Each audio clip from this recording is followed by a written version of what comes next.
this little piece had to be added. There's like this overcorrection around the whole AI hype, and you run into these design loops, and I don't think they'll ever be 100% solved, but there's a way to navigate that.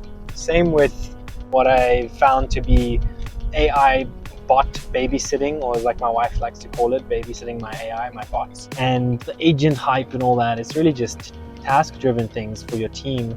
And what does the matrix look like between what should be done with AI versus a person versus a contractor or a freelancer? And we want to solve those little pieces to make it feel natural and feel good as you're using it for the time freedom pieces that you have. Because how many of us just have sat there frustrated, like, I'm not really getting anywhere, and this is not for developers, it's not for the avid people using this, it's for the practical. And that is come into the room, kick your feet up, bring the laptop or be online, like checking it out. And that is for you, and who it's for is that peace of mind person. And like, I can't tell you how many times I like log into my email and there's a fresh like digest for the day. It's called the morning brief. I know what's happening, my draft emails are already ready to go, and it just saves so much time mentally. It just gives me a break, and I can go and like work out. And I'm not perfect either. Like, my team and I, like, we have so many kinks, and we have to reach clients and support them or show them like the grass isn't always greener, and we're implementing X, Y, and Z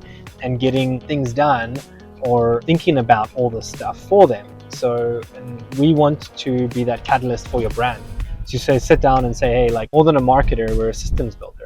We're from A to Z. Like, when we built a platform for a client who needed their inbound calls taken care of, like in this health club here, Workout West, they have a caller inbound who reaches the phone calls and does the thing. But you should feel easy coming to this, and peace, like your peace should be raised up when you enjoy the concepts and the people and the takeaways. You walk away with all the people from the event as well. So definitely worth engaging on that level. But see you guys on the other side.